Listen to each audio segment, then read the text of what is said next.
90 ভাগ উম্মত মসজিদে আসে না। 90 ভাগ উম্মত কোথায় আসে না? মসজিদে আসে না। আর 10 ভাগ উম্মত আসলেও এদের দিল মসজিদে লটকায়া থাকে না। এদের দিল মসজিদে লটকায়া থাকে না। এরা মসজিদে আসায় অভ্যস্ত না। এরা মসজিদের সাথে নিবেদিত না। এরা মসজিদের জন্য সব কিছু লুটাইতে চায় না। ওই 10%। এরাও যদি নিবেদিত হইতো, আর এদের মনও যদি মসজিদের সামনে লটকায়া থাকতো, আর এরা যদি মসজিদের জন্য সবকিছু বিলীন করে দিত, তাইলেও হয়তো 10-এ 10 মিলা 100 কোটা পুরা হয়ে যেত। 10-এ 10 গুণ, তাইলে 100 কোটা পুরা হয়ে যাইত। কিন্তু এই 10%ও মসজিদের সাথে নিবেদিত না। 10%-এর মনও মসজিদের সাথে লটকানো না। লটকানো না, লটকানো না। মসজিদের জন্য নিজেকে মিটানেওয়ালা না। সবকিছু মিটানের জন্য 10% প্রস্তুত না। যদি হইতো তাহলে রব্বে কাবার কসম, মসজিদের জন্য কোনোদিন ব্যানার দিয়া চান্দা হইতো? মুসলিম সমাজে, উম্মতে মুহাম্মদের ভিতরে এটা ইম্পসিবল। ইম্পসিবল। আপনারে গালি দিলে আপনার পায়ের রক্ত মাথায় ওঠে। আপনার মা বাবাকে গালি দিলে আপনার আত্মমর্যাদায় লাগে। এটা কি আপনার আত্মমর্যাদার অন্তর্ভুক্ত না যে আপনি মসজিদের জন্য চান্দার ব্যানার টানায় রাখছেন? গড় হবে আল্লাহ, আর আপনাকে সবকিছু দিতেছে আল্লাহ। ওই 10%-এর তো উচিত ছিল নামা ব্যানার। আমাদের আত্মমর্যাদা আছে, কালকে যেন আল্লাহর সামনে প্রশ্নের সম্মুখীন না হইতে হয়। প্রশ্নের সম্মুখীন কালকে যেন না হইতে হয়। আলহামদুলিল্লাহ, আলহামদুলিল্লাহিল্লাযী খালাকাল খালাইকা বিইরাদাতিহি ওয়া দাহাল আরদা বিমাশিয়াতিহি ওয়া রাফা'আস সামা বিগাইরি আমাদিন বিকুদরাতিহি।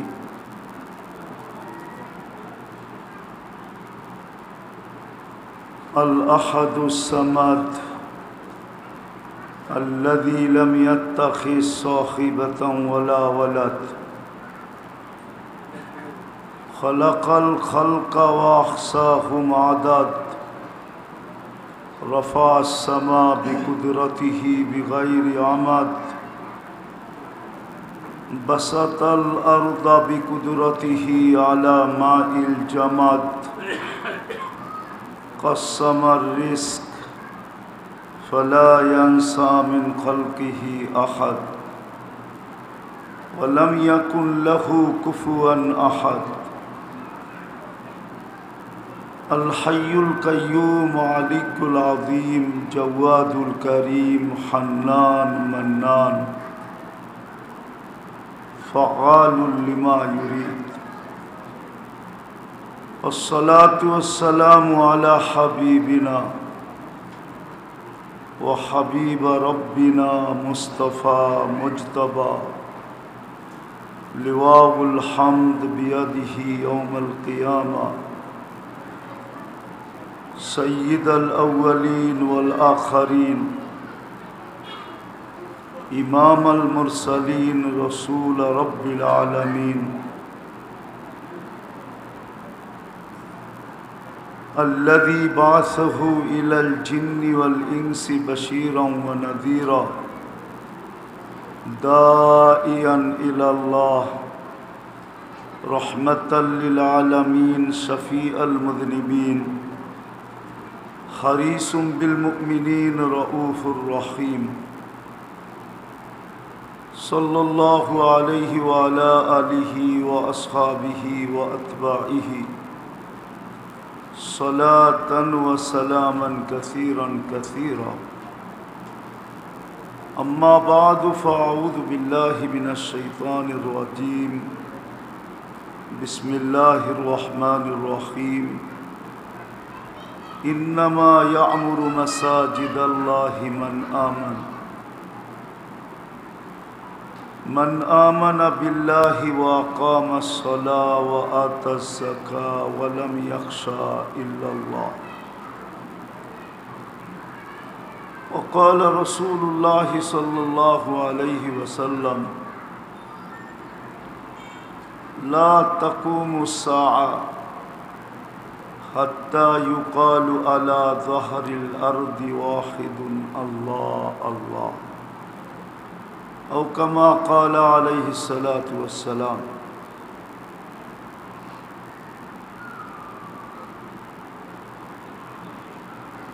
সম্মানিত উপস্থিতি, কুরআন হাদিস থেকে যতটুকুই তেলাওয়াত করলাম আশা রাখি একই সামনে রেখে কিছু কথা রাখব। সাথে সাথে সকলের কাছে অনুরোধ, যতটুক শুনব, যতক্ষণ শুনব, বড় মনোযোগ দিয়া শুনব।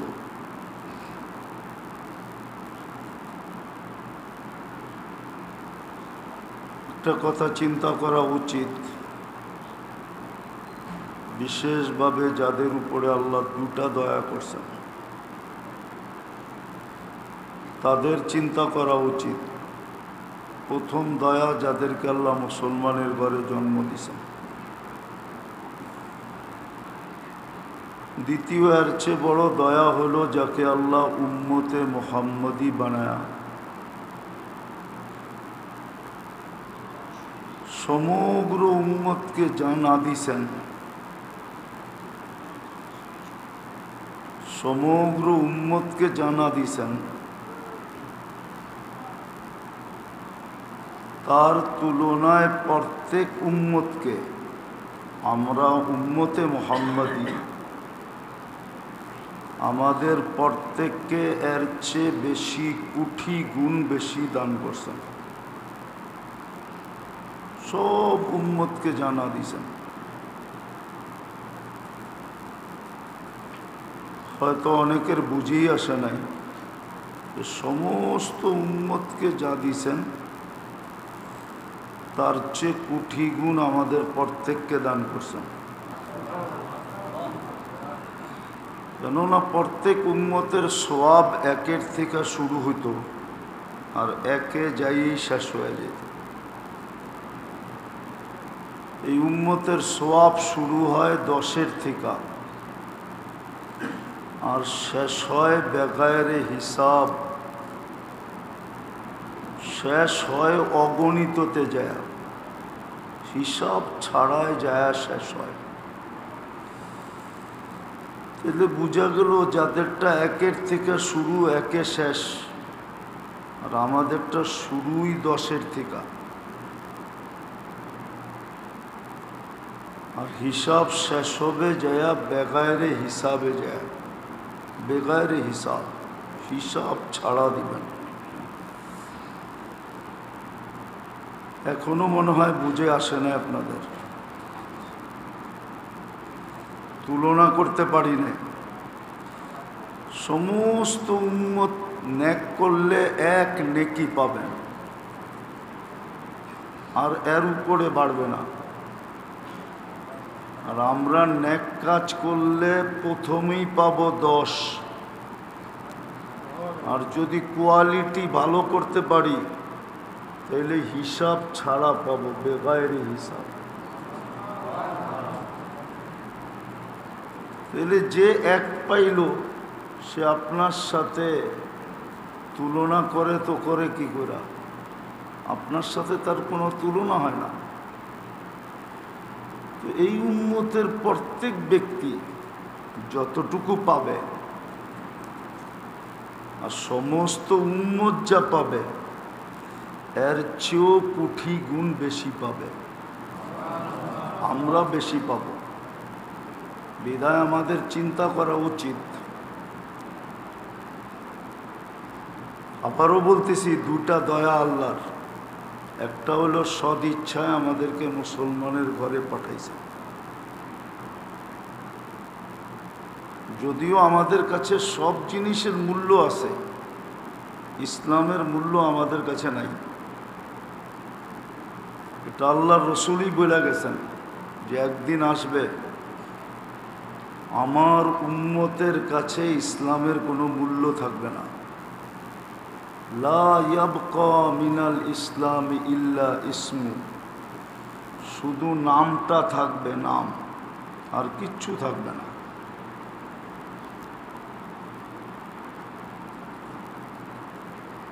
আর কিচ্ছু থাকবে না।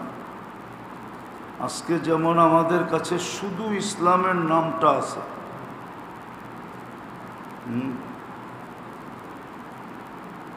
আবার ইসলামের নামটা থাকবে, বাকি সব জিনিস থাকবে না কেন? এটাও হাদিসে আছে।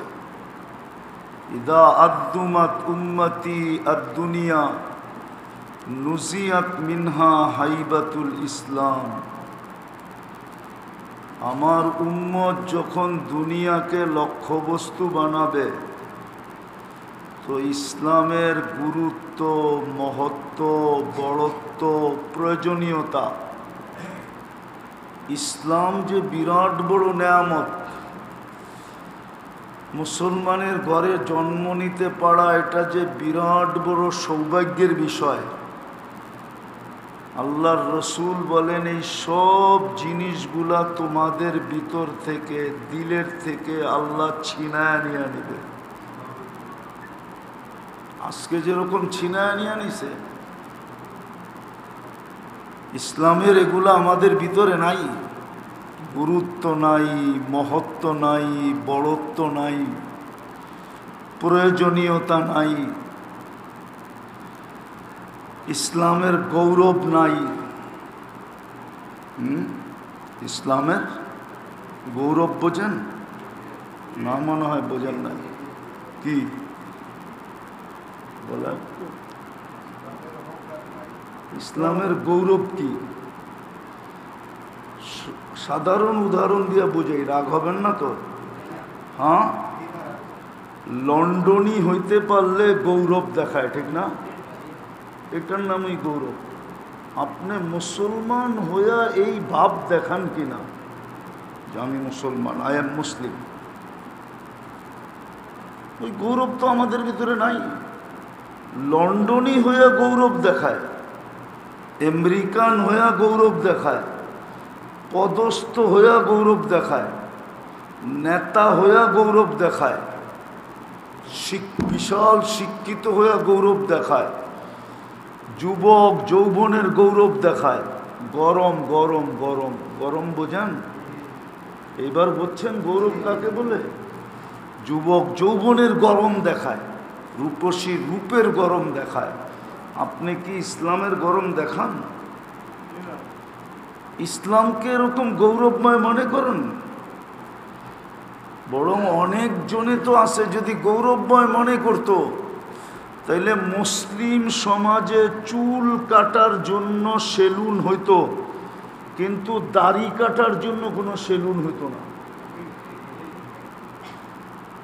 চুল কাটার জন্য সেলুন হইতো, কেননা দাড়ি তো ইসলামের গৌরবের বিষয়। কি কি মনে হয় বোঝেন নাই? রাগ হয়ে গেলেন? না না, রাগ হয়ে গেছেন। চুল কাটার জন্য সেলুন হইতো, দাড়ি কাটার জন্য কোনো সেলুনে অনুমতি হইতো না। সেলুন আলাই বলতো দাড়ি কাটবো না, কেননা ঐতিহ্য কাটিত কাটি কি করা, গৌরবের বিষয় কাটিত কাটি কি করা, কেননা দাড়ি তো ইসলামের গৌরবের বিষয়। যদি বিশ্বাস না হয় তো হাদিস দিতেছি, জুইয়িনাতির রিজাল বিল্লুহা, আপনি কাটলেও উঠবে, না কাটলেও উঠবে, এক স্তরে আয়া আর বড় হবে না। কি যদি চুলের মতো বড় হইতো তাহলে তো সবাই দাঁড়িয়ে এই পর্যন্ত পাও পর্যন্ত যেত, হুজুরেরটা আগে যেত, এরপরে তো আর বাড়ে নাই। জিজ্ঞেস করেন বাড়ে কিনা? আল্লাহ তো বলে আমি পুরুষকে সাজাইছি দাড়ি দিয়া। ইসলামের গৌরব আমাদের ভিতরে নাই। গৌরব যদি থাকতো তাইলে মুসলিম সমাজে কোনোদিন বিজাতির পোশাক পাওয়া যেত না। আমাদের হাটে বাজারে টি শার্ট আর প্যান্ট বিক্রি হতো না। বলতো গৌরবের বিষয় ছাইড়া কে অগৌরবের বিষয় বিক্রি করে। কি হ্যাঁ, মনে হয় বোঝেন নাই? প্যান্ট আমাদের গৌরবের বিষয় না নবীর সুন্নতওয়ালা পোশাক গৌরবের বিষয়? হ্যাঁ, কোনটা? হ্যাঁ, তাহলে আমাদের বাজারে প্যান্ট বিক্রি হইতো কেন? টি শার্ট বিক্রি হইতো কেন? গেঞ্জি বিক্রি হইতো কেন? যুবক বিজাতির সাজে সাজতো কেন? মেয়েরা কেন ইউরোপিয়ান পোশাক পরতো? ইউরোপের পোশাক তো গৌরবের বিষয় না, ইসলামের পোশাক গৌরবের বিষয়। কার কাছে? মুসলমানের কাছে। তাহলে বুঝে গেল ইসলামের গৌরব আমাদের ভিতরে নাই, মহত্ব নাই, বড়ত্ব নাই, প্রয়োজনীয়তা নাই। এটাই আল্লাহ রসুল বলছে একদিন আসবে, নাম থাকবে, নাম থাকবে শুধু, লা ইয়াবকা মিনাল ইসলামি ইল্লা ইসমু। আবার এটাও বইলা দিছেন এটা কখন হবে, বলছে ইদা আদ্দুমাত উম্মতি। কসম খোদার, সিলেটের মানুষ রাগ হয়েন না, রাগ হয়েন না, ভালো মতে বোঝেন। যতই আপনি ইয়া কানা আবুদু আর ইয়া, যতই আপনি গায়রিল মাগদুবি আলাইহিম ওয়ালাদ দাল্লিন পড়েন, যতই পড়েন, ইমাম যত সুন্দর সুর দিয়া পড়ুক, আর রব্বে কাবার কসম পীর যত চোখের পানি নিয়ে পড়ুক, মাথার উপরে ওঠে না। হুজুর রাগ হয়ে যাবে বললে, মাথার উপরে কি ওঠে না, মাথার উপরে ওঠে না। বরং ওই হাদিস যদি বলি আপনারা সইতে পারবেন কিনা জানি না। রুব্বা কারি ওয়াল কুরআনু ইয়ালআনহু, কোরআন পড়ে বহুত লোক আর কোরআনই ওকে লানত করে। আমরা গায়রিল মাগদুবি আলাইহিম ওয়ালাদ দাল্লিন পড়ি বটে, কিন্তু এটা কোরআন, কোরআন আমাদেরকে লানত করতে থাকে যে তুই পড়িস কি আর তোর পোশাক কি, তুই পড়িস কি আর তোর চেহারা কি, তুই পড়িস কি আর তোর চালচলন কি, তুই পড়িস কি আর তোর জীবন কি। তোর জীবনে তো ইসলামের নাম আছে আর কিচ্ছু নাই। আর নাই কেন এটাও বলে দিছে, ইদা আদ্দুমাত উম্মতি আদ-দুনিয়া নুসিয়াত মিনহা হাইবাতুল ইসলাম। যখন দুনিয়াকে বড় বস্তু মনে করবে, দুনিয়া যখন গৌরবের বিষয় হবে, দুনিয়া গৌরবের বিষয়। যুবকদেরকে চুলের স্টাইল দেখেন, ওর এটা গৌরবের বিষয়, এই জন্য ও এই স্টাইলে চুল কাটে। ওর কাপড় চোপড় দেখেন, এটা ওর কাছে গৌরবের বিষয়, এই জন্য ও এইভাবে কাপড় চোপড় পরে। মা বোনদের চালচলন দেখেন, চালচলন দেখেন, মা বোনদের কাছে এই চালচলন গৌরবের বিষয়, এই জন্য এই চালচলনে চলে। কেন আমরাও তো প্লেনে উঠি, আমরাও প্লেনের ভিতরে দেখি, আসতে যাইতে দেখি, যেই পোশাক পরা নারী আসে হায় হায়, এটাকে পোশাক বলা চলে না, এটাকে পোশাক বলা চলে না। যেই পোশাক পরা নারী আসে, আজকে আমি ফ্লাইটে আসছি, 3টার ফ্লাইটে, যেই পোশাক পরা নারী আসছে লন্ডন থেকে, ওটাকে পোশাক বলা চলে না। রাগ হয় না, হাসার বিষয় না, কাদার বিষয়, বাবার বিষয়। কয়দিন থাকবো দুনিয়াতে বলেন? কয়দিন? চিরদিন? কয়দিন? চিরদিন? কয়দিন? 60-70 বৎসর। কোথায় যাব? যার কাছ থেকে আসছি তার কাছে যাব। যেই কদিন ছিলাম ওই কদিন উনি পালসে বিদায় ছিলাম, উনি পালসে বিদায়, উনি জীবিত রাখছে বিদায়, জীবিত ছিলাম, উনি সুস্থ রাখছে বিদায়, সুস্থ ছিলাম, উনি খাওয়া লওয়া চলমান রাখছে বিদায়, চলমান ছিল। এই দেহটাকে চালাইছে বিদায়, এটা চলছে, এটা উনিই করছে। আর বিনা পয়সায় সার্ভিস দিছে, বিনা পয়সায়, 1 পয়সা নেয় না, 1 পয়সা। সার্ভিসও দিছে, আবার উল্টাও দিছে। উল্টা বোঝেন? হুজুররা বুঝবে ভালো, আপনি বুঝবেন না, দেখি বোঝেন কিনা। নাফাকাতুকা আলা নফসিকা সাদাকা, আপনার উপরে আপনি খরচ করছেন, উল্টা আল্লাহ সৎকার সওয়াব দিছে।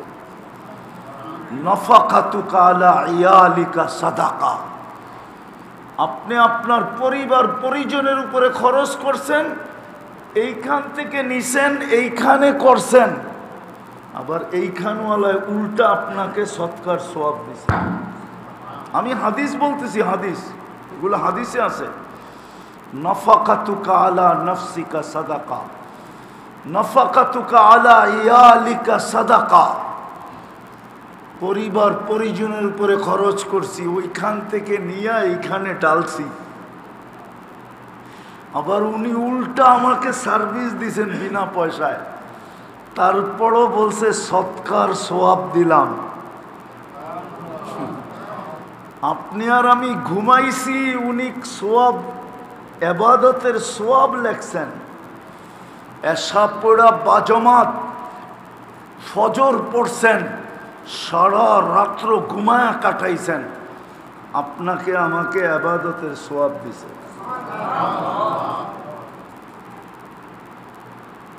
ওনার কাছেই চলে যাব, বেশি দিন থাকবো না। এই জন্য বাবা উচিত, এই জন্যই আমার কথা শুরু ছিল, যার উপরে 2টা ইহসান করছেন। এক তো মুসলমানের ঘরে জন্ম দিছেন, এত বড় দৌলত, এত বড় সম্পদ, আর দ্বিতীয় যাকে আল্লাহ মুহাম্মদুর রাসূলুল্লাহর উম্মত বানাইছেন। হ্যাঁ, উম্মত বানায়া বিজ্ঞাপন দিছেন। বিজ্ঞাপন যেমন সরকারি বিজ্ঞাপন দেয়, বিজ্ঞাপন চিনেন? কি? চাকরির বিজ্ঞাপন, টেন্ডারের বিজ্ঞাপন, ঠিক না? সরকারি চাকরির বিজ্ঞাপন দেয় না? না দেয় না? আল্লাহ আমাদেরকে উম্মতে মুহাম্মদী বানায়া বিজ্ঞাপন দিছেন যে তোকে আমি কিয়ামতের দিন রাজ সাক্ষী বানাইতে চাই। রাজ সাক্ষী বুঝেন? সরকারি রাজ সাক্ষী বুঝেন? মনে হয় বোঝেন না। বুঝছেন? সবাই বুঝছেন? সরকারি রাজ সাক্ষী, সরকারের পক্ষে রাজ সাক্ষী।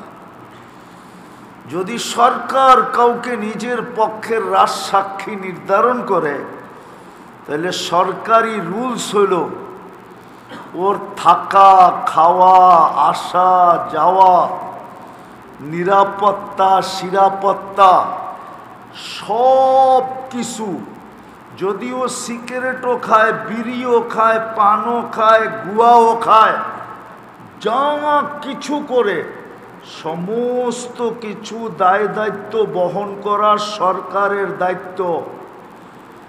কেননা এই সাক্ষীর উপরে কেস নির্ভর করে। যদি সাক্ষী উল্টায় গেল তো কেস উল্টায় যাবে, সাক্ষী যদি মারা গেল তাইলে সরকারের পক্ষের কেস মাটিতে মিশা যাবে। আল্লাহ আপনাকে আমাকে রাজ সাক্ষী বানানোর বিজ্ঞাপন দিছিলেন, বিজ্ঞাপন। হুজুররা বলবে এই বিজ্ঞাপন আবার হুজুর কই পাইল? তাহলে আমি কোরআন দিয়া দিতেছি। কোরআন বলে والرسول شهيدا عليكم وتكونوا شهداء على الناس। ও উম্মতে মুহাম্মাদি, কিয়ামতের মাঠে আমার বন্ধুকে আমি উঠায়া তোমাদের পক্ষে দিয়া দিছি। বন্ধু তোমাদের পক্ষে দৌড়াইতে থাকবে আর চিৎকার দিতে থাকবে, রব্বি উম্মতি উম্মতি উম্মতি, আমার উম্মত বাঁচান। ওয়াশুহাদা আলান নাস, আর আমি তোমাদেরকে কিয়ামতের দিন আমার পক্ষে রাজ সাক্ষী হিসাবে নিয়োজিত করলাম। তোমরা সমস্ত উম্মতের উপরে কিয়ামতের দিন আমার পক্ষে সাক্ষী দিবে, আমার পক্ষে। এই আয়াতের তর্জমা বুখারীতে আছে, তফসির বুখারীতে আছে, কিতাবুত তফসিরে আছে। নূহ আলাইহিস সালামকে আল্লাহ জিজ্ঞাসা করবে পৌঁছাইছো? বলছে 950 বৎসর পৌঁছাইছি, তাও রাত দিন, লাইলা ওয়া নাহারা। নূহ আলাইহিস সালামের কওমকে জিজ্ঞাসা করবে, বলবে নূহ নামের কাউকে আমরা চিনি না, 950 বৎসর তো দূরের কথা, এই নামের কেউ আমাদের কাছে আসে না। আল্লাহ জিজ্ঞাসা করবে নূহ আলাইহিস সালামকে, সাক্ষী? কেস তো উল্টা হয়ে গেল, তোমার পক্ষে সাক্ষী কে? তো নূহ আলাইহিস সালাম বলবে আপনার ডাইন পাশে দাঁড়ানো আছে উম্মতে মুহাম্মাদি, এরা আমার সাক্ষী। আল্লাহ জিজ্ঞাসা করবে তোমরা কি সাক্ষী? তো উম্মতে মুহাম্মাদি বলবে হ্যাঁ আমরা সাক্ষী। বলবে প্রমাণ দাও। ওই দিন উম্মতে মুহাম্মাদির বাচ্চা বাচ্চা সূরায়ে নূহ পারবে, নূহ। ওই দিন আমরা কোরআন থেকে সূরায়ে নূহ পড়ে শোনায় দিব। আমি শর্ট করতেছি, সূরায়ে নূহ পড়ে শোনায় আমরা প্রমাণ করব আল্লাহ নূহ আলাইহিস সালাম পৌঁছাইছে, এরা মিথ্যুক, এরা মিথ্যাবাদী, নূহ আলাইহিস সালাম সত্যবাদী। ওই রাজ সাক্ষী আমরা কিয়ামতের দিন হব। আপনি জানেন না আপনার কপাল কত বড়? কেননা কপাল তো আমরা মাপি দুনিয়ার ফিতা দিয়া, এই দুই ফিতা দিয়া তো কোরআন কপাল মাপি নাই। রাগ হয় না, বুঝতে চেষ্টা করেন। এই দুই ফিতা দিয়ে আমরা কপাল আজ পর্যন্ত মাপি নাই। আমরা কপাল যারটাই মাপছি ওইটাই দুনিয়া দিয়া মাপছি, যে লন্ডনের পাসপোর্ট হইল কিনা,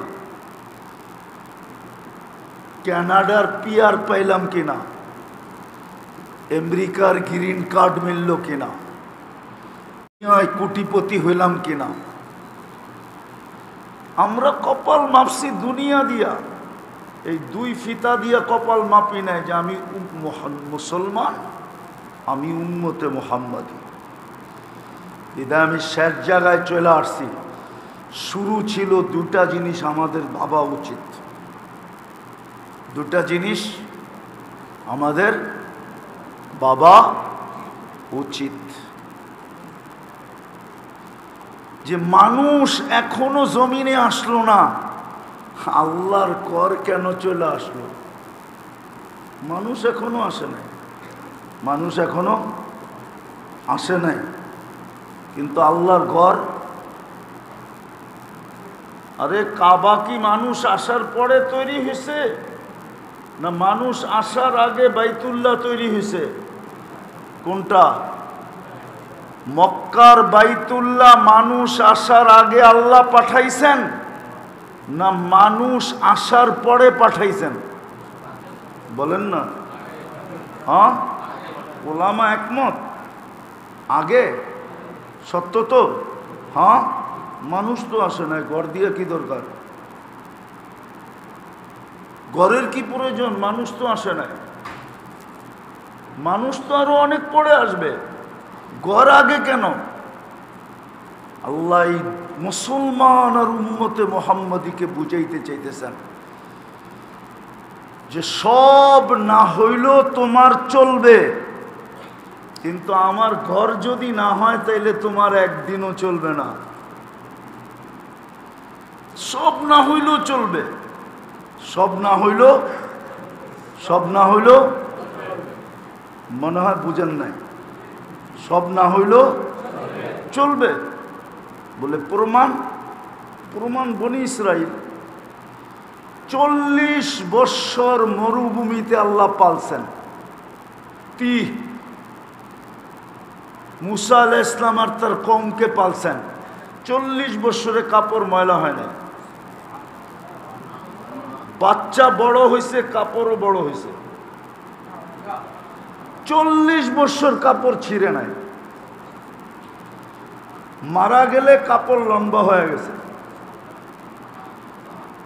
40 বৎসরে গরম আসলে মেঘের থেকে এসির মতো ঠান্ডা বাতাস আসতো, শীত আসলে মেঘের থেকে এসির মতো গরম হিটার বাতাস আসতো। মানুষ বড় হইতো, কাপড়ও বড় হইতো। 40 বৎসর মান্না সালওয়া দিয়া পালছেন, জান্নাতের ডিশ দিয়া। জান্নাতের ডিশ বোঝেন তো কি? আবার ভাত নেওয়ার ডিশ বুঝেন না, ভাতের বলার গামলা বুঝেন না, জান্নাতের খাদ্য দিয়ে আল্লাহ পালছে। কত বৎসর? কত? তাহলে আমার কথা সত্য। কিচ্ছু না হইলেও তোমাদের জীবন চলবে, আমি চালায়া দিব, কোনো না কোনো ভাবে চালায়া দিব, কিন্তু আমার ঘর না হইলে একদিনও চলবে না। এই জন্য মানুষ আসে নাই, ঘরটা পাঠায়া দিছেন আগে। চিন্তা করা উচিত, কিন্তু হ্যাঁ ঘর না হইলে একদিনও চলবে না, একদিন। আপনি লন্ডনী বাড়ি দিয়া একদিনও চলবে না। রাগ হইলে করার কিছু নাই, সিলেট আসতে অনেক কষ্ট হয়। আমি যতক্ষণ সোবানীঘাটের থেকে আপনাদের এখানে আসতে সময় নিছে, এতক্ষণে ঢাকা শহরে আমি কুমিল্লা পাড়ায়া ফেনী চলে যেতাম। হুজুরে রাগ হয়ে যাবে। ঢাকা পারোয়া কুমিল্লা পারোয়া ফেনী চলে যেতাম। ফেনী যেতে 1.5 ঘন্টা লাগে। তো রাগ হইলে করার কিছু নাই। আল্লাহ এই জন্য মসজিদ সবার আগে নামায়া দিয়েছেন। আর দ্বিতীয় হইল, যদি তালিমের হালকা না থাকে, মাদ্রাসা না থাকে, কি মাদ্রাসা না থাকে, এই জন্য আল্লাহর রসুল বাইতুল্লাহ যাইতে পারতেছেন না বটে, কিন্তু দারে আরকামে মাদ্রাসা চলতেছে, এটা সত্য। কোনো উলামা অস্বীকার করতে পারবে না যদি কিতাব পড়া থাকে। ঘরের থেকে বাহির হইতে পারতেছেন না, বাইতুল্লাহর ছায়ায় যেতে পারতেছেন না, কিন্তু দারে আরকামে মাদ্রাসা চলতেছে। প্রথম মাদ্রাসা ছিল দারে আরকামে, যদিও সুস্পষ্ট পাওয়া যায় না, কিন্তু মনে হয় আমার বন্ধুর কানে কানে বলছেন, বন্ধু দুইটা না হইলে দুনিয়া চলবে না, একটা তো আমি দয়া করে মানুষের আগেই নামায়া দিছি, আমার ঘর। আমার আমার ঘর। আবার ওইটা শাখা, আমি আমার ঘরের শাখা গ্রামগঞ্জে, অজয়, পাড়াগায় যেখানে মানুষ পড়ছে, যত কষ্ট করেই পৌঁছক, আমি আমার ঘর ওইখানে পৌঁছায় দিছি। আমার ঘর বানানোর জন্য আমি কোনো অপশন রাখি নাই। আছে আছে আছে, সিলেটের মানুষ পাওয়া যাবে, একটু পয়সাওয়ালা হইলেই মানুষ আর গ্রামে থাকতে চায় না। চায়? না, মনে হয় বোঝেন নাই।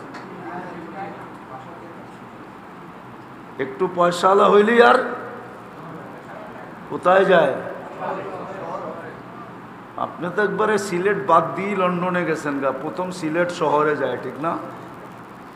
উন্নত এরিয়ায় যায়, ঠিক না? তারপরে আরেকটু পয়সাওয়ালা হইলে লন্ডন যায়, আরো উন্নত জায়গায় যায়। আরো পয়সাওয়ালা হইলে, কেন লন্ডনের চেয়ে উন্নত তো আর এখন পর্যন্ত দুনিয়ায় কিছু তৈরি হয় নাই। যেদিন মঙ্গল গ্রহে হইব ওই দিন আবার মঙ্গল গ্রহতেও যাবে, ঠিক না? এখন লন্ডন পর্যন্তই যায়, ঠিক না? তো যদি মানুষ ধনী হইলে উন্নত জায়গায় যায়, আল্লাহর চেয়ে বড় ধনী আছে কে? হ্যাঁ হ্যাঁ, কি আছে? না না, পাউন্ড কত লম্বা না, দিনার তো আরো বড়। তাইলে আল্লাহর চেয়েও ধনী আছে মনে হয়, ঠিক না? নাই? সত্য তো? মনে প্রাণে মানেন? যখন আল্লাহর চেয়ে কেউ ধনী নাই, তা আপনাকে এই এলাকায় 40 বছর আগের মসজিদ নাই? নাই? হ্যাঁ, 40 বছর আগে কোন রাস্তা ছিল? আমার তো মনে হয় না 40 বছর আগে এই এলাকায় কোনো রাস্তা ছিল, পায়ে হাঁটা ছাড়া আর নৌকা ছাড়া। তাহলে 40 বছর আগে কেন আল্লাহ এখানে নিজের ঘর দিল? প্রত্যেকের বাড়ির সামনে সামনে কেন ঘর দিয়া দিল? চর এলাকায় কেন দিল? পাহাড় এলাকায় কেন দিল? আফ্রিকার জঙ্গলে কেন দিল? আবার ছাউনি ছাড়া খালি ঘোষণা দিলেই মেনে নিল। জমিন চিহ্নিত করে ঘোষণা দিছে এটা আল্লাহর ঘর, আর নিচে খালি চাটাই বিছায়া দিছে, চতুর্দিক দিয়ে দেওয়ালও দেয় নাই, উপরে ছাউনিও দেয় নাই। হুজুরে জিজ্ঞাসা করেন মসজিদ হবে কি হবে না? হুজুরে তো কিছু কইতেই চায় না। হবে মসজিদ? হ্যাঁ, তো কেন মেনে নিল মসজিদ? এখন তো মাত্র চাটাই বিছাইলেন। আল্লাহ জানে আমার ঘর ছাড়া এদের চলবে না, সব ছাড়া চলবে, কিন্তু আমার ঘর ছাড়া, আমার ঘর ছাড়া, আমার ঘর ছাড়া কাদের চলবে না? মুসলমান আর উম্মতে মুহাম্মাদির চলবো না। লম্বা হয়ে যাবে। এই জন্যই বলছিল আবাদ যদি করতে মন চায়, আবাদ বোঝেন কি? আবাদ যদি করতে মন চায় তাইলে আমার ঘর আবাদ কর। ইন্নামা ইয়ামুরু মাসাজিদাল্লাহি মান আমান। আমার ঘর আবাদ কর, বাকি তো গো বাড়ি ঘর আমি আবাদ করে দিব। হ্যাঁ হ্যাঁ, হাদিসে আছে কাফফালাল্লাহু লাহুর রাহা ওয়ার রাহমা। এই দুই শব্দ বলে আমার কথা সত্য। আল্লাহ বলে তোগো জীবন আমি আবাদ করে দিব, আমি তোগো বাড়ি আমি বানায় দিব, বাংলো সাংলো সব বানায় দিব, তুই মসজিদ আবাদ কর। মসজিদ ছাড়া চলবে না। আর দ্বিতীয় হইল মাদ্রাসা ছাড়া চলবে না। যদি চলতো তাইলে মুহাম্মদুর রাসূলুল্লাহ রাস্তায় বাহির হইতে পারে না, ঘরের থেকে বাহির হইতে পারে না, সারাদিন লুকায়া থাকে, তারপরও দাঁড়ে আর কামে মাদ্রাসা খুললো কেন?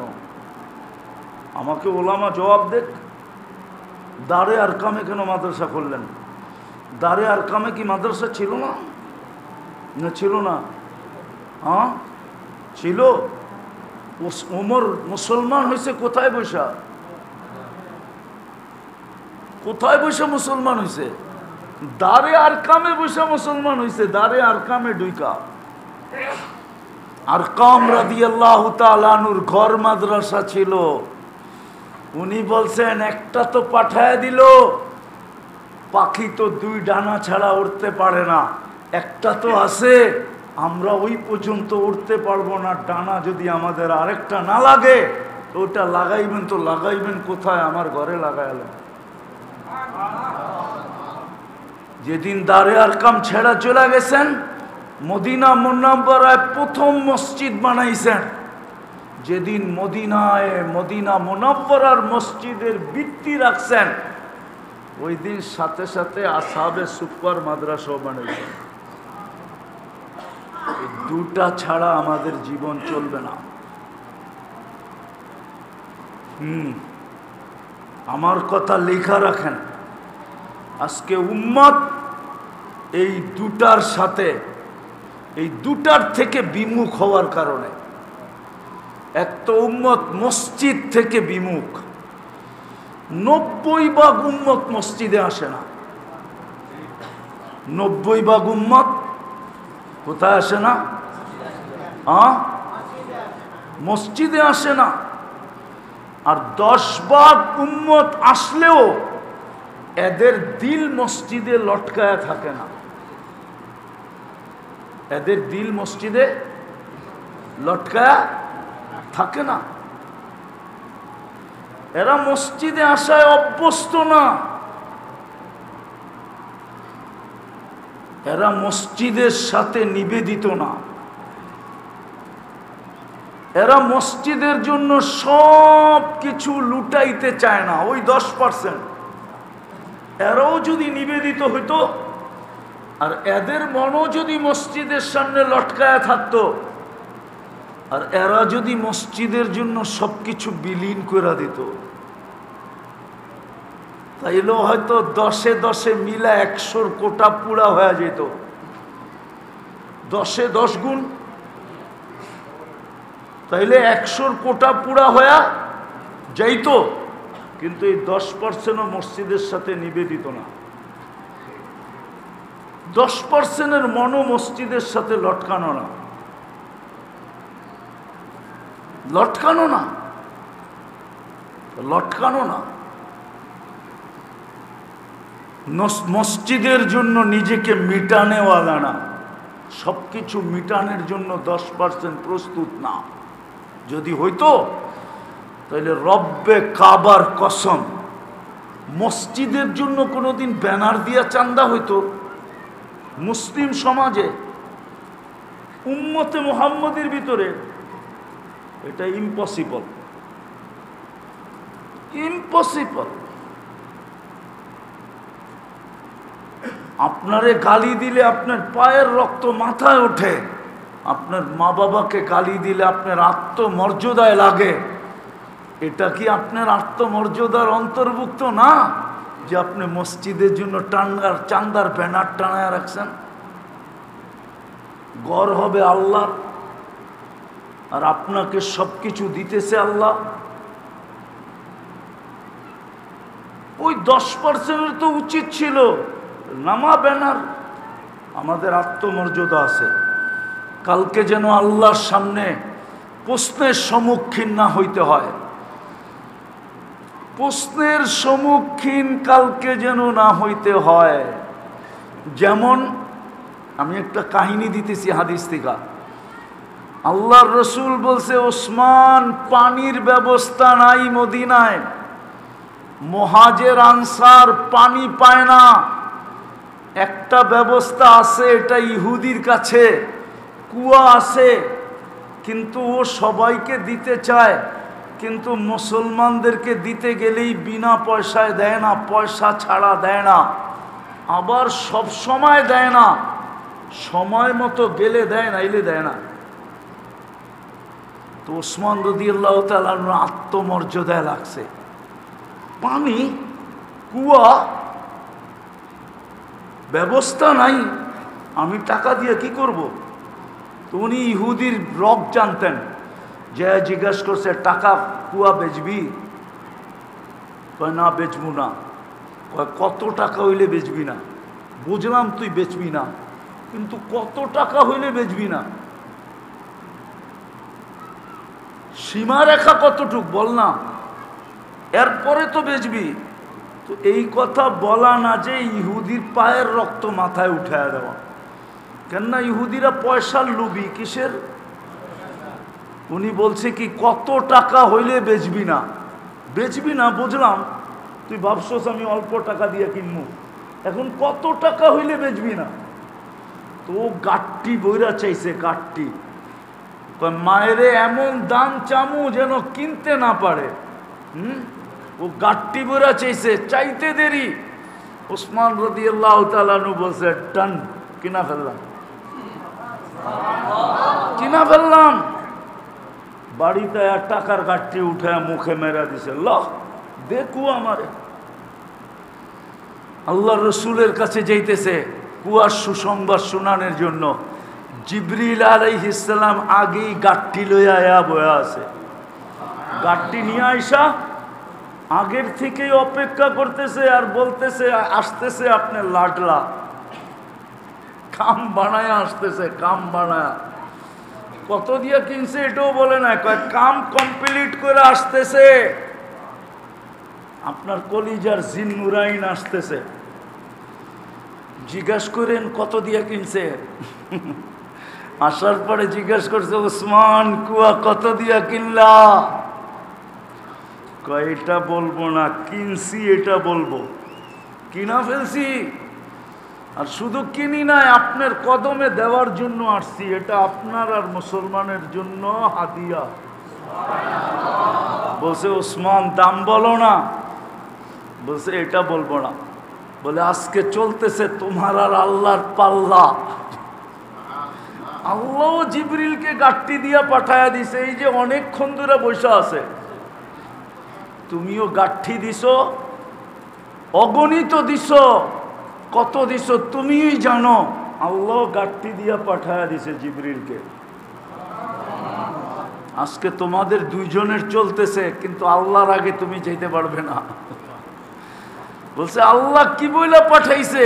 বলছে ইফআল মা শিতা কদ গফারাল্লাহু মিন যামবিকা মা তাকদ্দাম ওয়া তাআখার। ওসমান যেমন মনে চায় জীবন কাটা, তোর আগে পিছের গুনাহ মাফ। এটার নাম হইল আত্মমর্যাদা। রাগ হয় না? আমার সমাজের দিকে দেখলে আমারও কান্না আসে।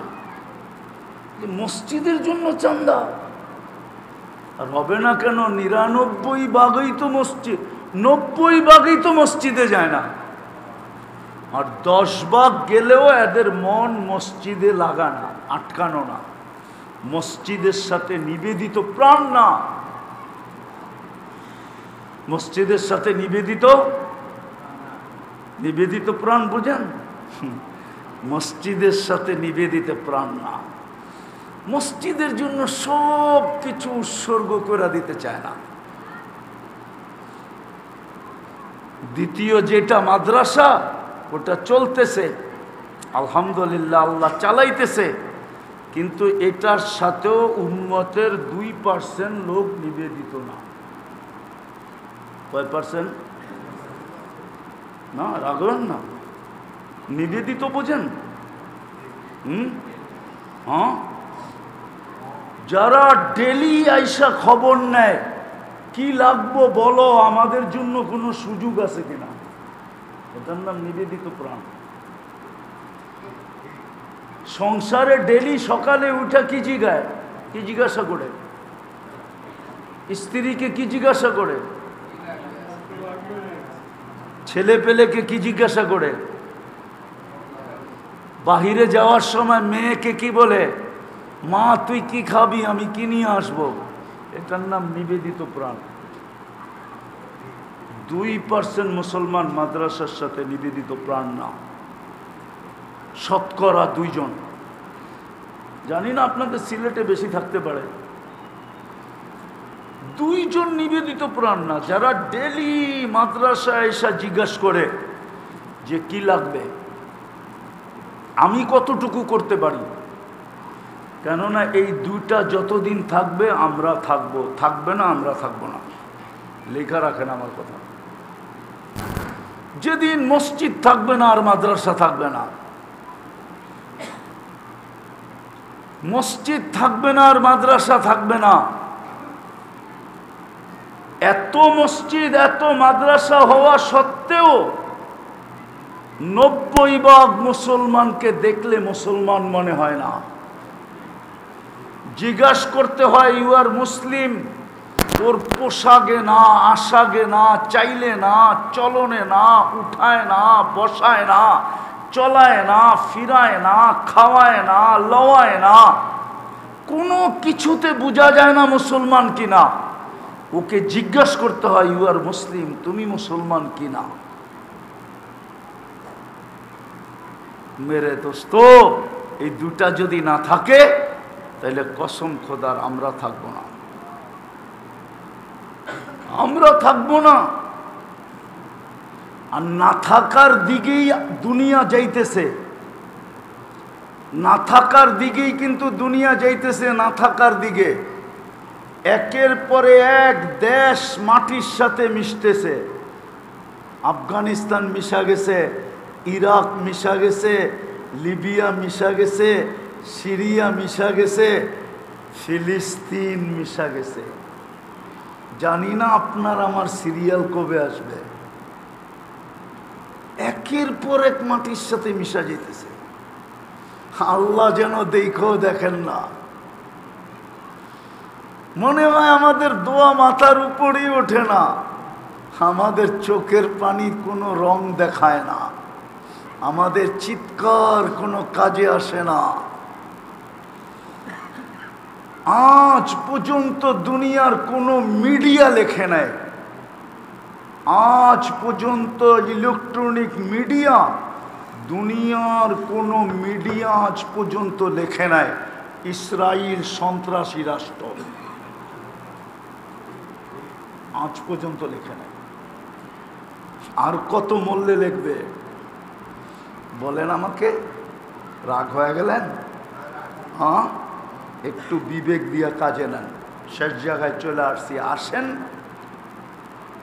আসেন আমরা 2টার সাথে নিবেদিত হই, মসজিদ আর মাদ্রাসার সাথে। আর সাথে সাথে এগুলা যারা চালায় এদের সাথে, চালাই আলেম ওলামা, আল্লাহওয়ালারা চালায়, আলেম ওলামারা চালায়। এদের সাথে আমরা যখন নিবেদিত প্রাণ হব, নিবেদিত হব, মুসলমান যখন এই দিকে চোখ উঠাবে আর এই দিকে যখন ঝুঁকবে, মসজিদ মাদ্রাসার দিকে যখন ঝুঁকা শুরু করবে, তখনই দুনিয়ার চিত্র আল্লাহ কুদরত দ্বারা চেঞ্জ করবে। আমার কাছে প্রমাণ আছে, আমাদের কিতাবের প্রমাণ না, ইহুদিদের সবচেয়ে দামি কিতাব, যেটা গ্রহণযোগ্য কিতাব, যেটা ইহুদিরা, আমরা যেরকম কোরআন মানি, ওরাও এটাকে কোরআনের চেয়ে ওদের কিতাব হিসাবে কয়েক 100 গুণ বেশি মানে। ওটার নাম হলো তালমুদ। ওই কিতাবে লেখা আছে, মুসলমান যতদিন পর্যন্ত জুমার জামাত আর ফজরের জামাতের সংখ্যা 1 না হবে, ততদিন পর্যন্ত মুসলমানের বিজয়ের পালা শুরু হবে না, না, না, না, না, না। বিশ্বাস না হলে আমার কাছ থেকে ফোন নাম্বার নিয়ে যেতে পারে, আমার কথা সত্যায়িত করবে ওইখানের আলেমরা যে হ্যাঁ এ সত্য বলছে। যতদিন পর্যন্ত মুসলমান মসজিদ মাদ্রাসার দিকে না ঝুঁকবে, নিবেদিত প্রাণ না হবে, আর সংখ্যা উঠাইতে উঠাইতে জুমার সংখ্যা পর্যন্ত ফজরে না নিবে, ততদিন পর্যন্ত বিজয়ের পালা শুরু হবে না। শুধু রক্ত ঝরবে, দেশের পরে দেশ চলে যাবে, শুধু কবরস্থান বড় হবে। মাইনা নেন আমার কথা। যদি বুঝে আইসা থাকে চলেন আজকে আমরা তওবা কইরা শাহজালালের পবিত্র মাটির থেকে শুরু করি, যে আমরা আজকের থেকে মসজিদের দিকে ঝুঁকব, মাদ্রাসার দিকে ঝুঁকব, মসজিদ মাদ্রাসার সাথে নিবেদিত প্রাণ হব। আর এইগুলা যারা চালায় ওদের সাথে আমাদের সম্পর্ক হবে। পারবেন তওবা কইরা? কে কে পারবেন দেখি? পাক্কা তো? হ্যাঁ, সত্য? হ্যাঁ হ্যাঁ, তাই নামান নামান। তাইলে কে আছে এরকম? প্রথম জিজ্ঞাসা, নামান নামান নামান, যে আজকের থেকে অঙ্গীকার করেন যে মাদ্রাসার প্রয়োজন যদি কখনো আমার দুয়ার পর্যন্ত পৌঁছে। আবার একটা কথা মনে উঠলো, এটাও আপনি শুনে রাখেন ভালো মতে, আমি রেফারেন্স দিতেছি। মুসা আলাইহিস সালাম জিজ্ঞাসা করছেন, আরে মুসা আলাইহিস সালাম না, আমাদের নবীজির মাধ্যমে আল্লাহ ঘোষণা করতেছেন যে আপনার উম্মতকে আমি একটা মিটার দিতে চাই, মেশিন দিতে চাই, যেটা দিয়া ও বুঝবে আমি ওকে ভালোবাসি।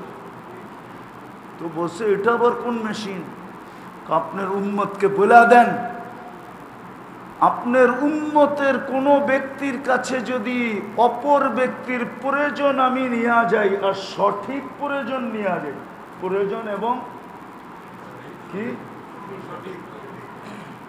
একজনের প্রয়োজন যদি আমি আরেকজনের কাছে নিয়ে যাই, আর ওই প্রয়োজনটা যদি কি হয়, সঠিক হয়, আর সে যদি সাধ্য অনুযায়ী ওটার ভিতরে হাত লাগায়, তাহলে তাকে বুঝা নিতে হবে আমি তাকে ভালোবাসি।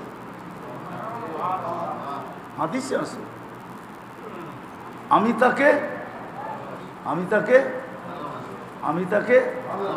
ভালোবাসি।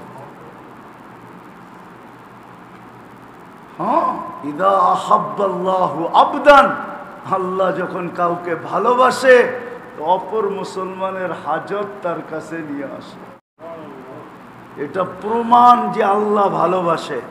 তাহলে কে আছেন যদি মসজিদ মাদ্রাসার প্রয়োজন কখনো আপনার দুয়ারে যায়, তো প্রথম আপনি খুশি হয়ে আত্মহারা হবেন যে আল্লাহ মনে হয় আমাকে ভালোবাসে, নাইলে আমার কাছে কেন নিয়ে আসলো। হবেন তো খুশি? হ্যাঁ হবেন না? মনে হয় সবাই মনে হয় হবেন না, ভালো মতে ইনশাল্লাহ বলতে তো চায় না। হ্যাঁ, কে ভালোবাসবে? কে কে? আল্লাহ, আল্লাহ ভালোবাসবে। তাহলে খুশি হওয়া চাই। আর দ্বিতীয়, সাধ্য অনুযায়ী 1 টাকা দিয়েও যদি পারে 1 টাকা দিয়া, 1 পয়সা দিয়েও যদি পারে 1 পয়সা দিয়া, তাইলে 1 পয়সা দিয়েও সহযোগিতা করা চাই। পারবেন?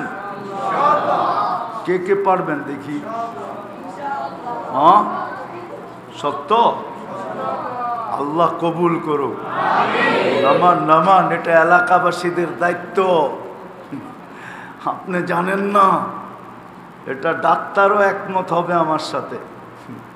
আপনি জানেন না সারাদিন আপনার নাকে মুখে কত জীবাণু ঢুকে, আর আল্লাহ ওটার থেকে আপনাকে মুক্ত রাখে।